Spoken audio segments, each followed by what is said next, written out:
जी हाँ, आपने थंबनेल में सही पढ़ा। 99% FMCG new launch company fail हो जाती है। उसके दो या तीन जो रीजन है बहुत बड़े, सुन के आपको बहुत ही बड़ा झटका लगेगा। और मैं एक एक बात ऐसी कहूंगा जो आपके दिल पे बहुत चोट करेगी। और मैं सच्चाई बताऊंगा कि क्यों ये कंपनी 1 से 2 साल में ही फेलियर हो जाती है। और जो बड़ी कंपनी सक्सेसफुल हुई है सभी उसके बारे में जानते हैं, लेकिन उनकी शुरुआत के बारे में कुछ चीजें नहीं जानते, जो इस वीडियो से क्लियर हो जाएगा। अगर आप भी न्यू लॉन्च, आपकी भी कंपनी है, या आप न्यू लॉन्च कंपनी में एज ए सेल्स मैनेजर लगे हैं और आपकी जिम्मेदारी है उस कंपनी को सक्सेसफुल कराना, तो भी आपके लिए ये वीडियो बहुत ही काम की हो सकती है। आप ऐसे डिसीजन लेंगे जिससे वो कंपनी फेल नहीं होगी। चलिए दोस्तों, वीडियो को स्टार्ट करते हैं। सबसे पहले जब कोई न्यू लॉन्च कंपनी स्टार्ट होती है तो सारा काम कागजों पर होता है। कागजों पर ही रिसर्च होती है। काफी सारे लोग जो एसी कमरों में बैठे रहते हैं, उन्हीं लोगों का ये आइडिया होता है।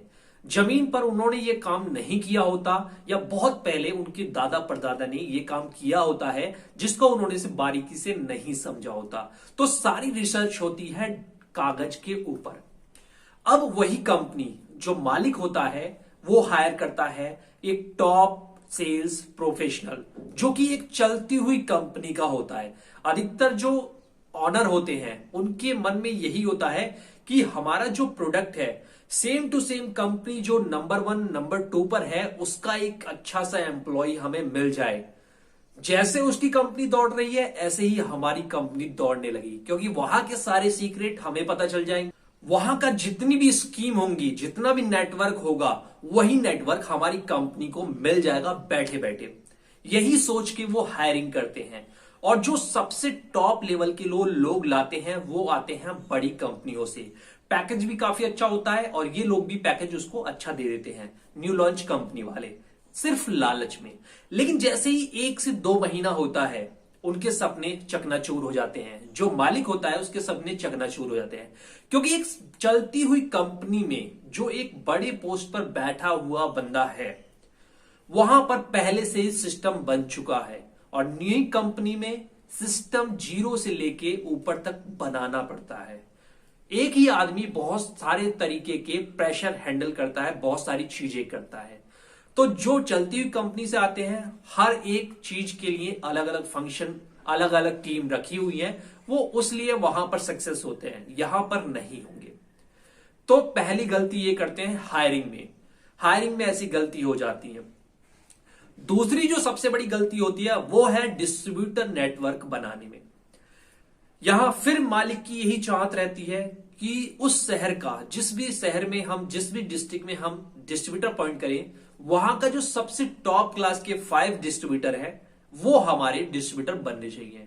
और सेल्स टीम भी अधिकतर उन्हीं के मैसेज फॉलो करती है और यही सोचती है कि अगर बड़ा डिस्ट्रीब्यूटर हमने बना दिया तो वो पहली और दूसरी बिलिंग बहुत बड़ी करा लेगा, जिससे क्या होगा कि मालिक भी खुश हो जाएगा, कंपनी का ओनर भी खुश हो जाएगा और शाबाशी मिलेगी। इस तरह से हमारी जो जॉब है 5-6 महीने और चल जाएगी। एग्जैक्ट यही चीज होती है जो आपको बता रहा हूं। अब यहां पर क्या होता है कि बड़े डिस्ट्रीब्यूटर जो होता है छोटी कंपनी पे ज्यादा ध्यान नहीं देते, या उनका जो वर्क कल्चर होता है, उनके जो स्टाफ होते हैं, उनका जो रूटीन होता है वो फिट नहीं बैठता, कहीं ना कहीं मिसमैच हो जाता है।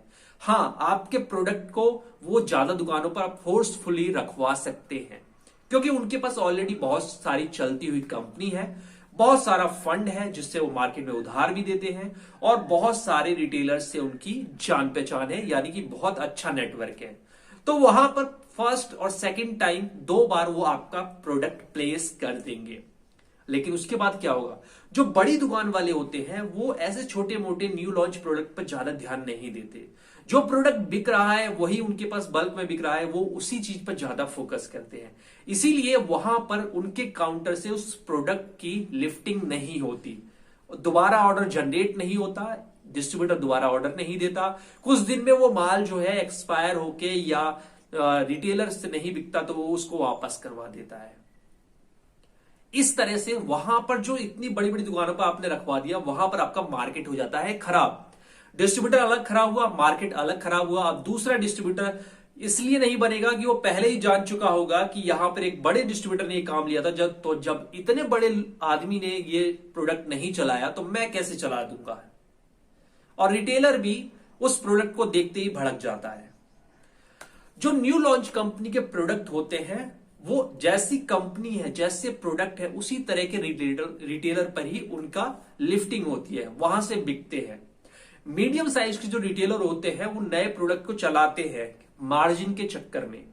मार्जिन उनको मिलता है इसलिए वो उसकी माउस से एडवर्टीजमेंट करते हैं, अपने ग्राहक को बताते हैं और ग्राहक उनके विश्वास पर उसको ले जाता है। इस तरह से वो प्रोडक्ट बिकते हैं।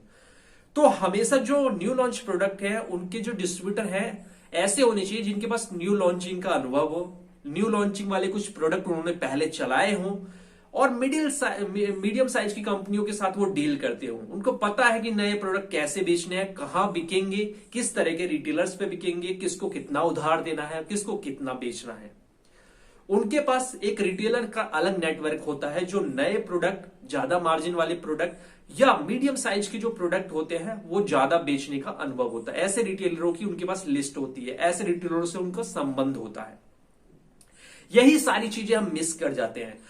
तीसरी जो चीज है कि जो कंपनी का ओनर होता है वो इतना प्रेशराइज करता है सेल्स टीम को कि सेल्स टीम गलत डिसीजन लेती है, हमेशा गलत डिसीजन लेती है। वो इसी चक्कर में रहती है किसी तरह से यहां पर एक डिस्ट्रीब्यूटर बने जो हमें चेक दे दे, जो 1 से 2 लाख 5 लाख का माल ले ले ताकि कंपनी वाला खुश हो जाए कि हाँ इस डिस्ट्रिक्ट में हमारा डिस्ट्रीब्यूटर ओपन हो गया। लेकिन उसका कोई फायदा नहीं होता, लॉन्ग टर्म में नुकसान होता है। इस तरह से 1 से 1.5 साल सेल्स स्टाफ प्रेशर झेलता है और बाद में थक हार के कंपनी छोड़ देता है। जैसे ही कंपनी छोड़ देता है वैसे ही डिस्ट्रीब्यूटर नेटवर्क भी बिगड़ जाता है, वैसे ही सेल्स स्टाफ भी भाग जाता है। अब नया सेल्स स्टाफ लाने के दौरान प्रोडक्ट एक्सपायरी भी होने लगता है और कंपनी और घाटे में चली जाती है। ये सारे रीजन होते हैं न्यू लॉन्च फेलियर के। ये मोस्टली मोटे कॉमन रीजन जिन पर कोई भी ध्यान नहीं देना चाहता। मालिक सेल्स टीम को ब्लेम करता है, सेल्स टीम मालिक को ब्लेम करती है, क्योंकि दोनों गलत तरीके से प्रेशराइज एक दूसरे को कर रहे हैं, एक्सपेक्टेशंस गलत हैं। हमेशा रिसर्च करके न्यू कंपनी लॉन्च करनी चाहिए, उसी तरह की टीम रखनी चाहिए, उसी तरह के प्रोडक्ट को हैंडल करने वाली टीम रखनी चाहिए और उसी तरह के सेल्स स्टाफ को आगे प्रमोट भी करना चाहिए।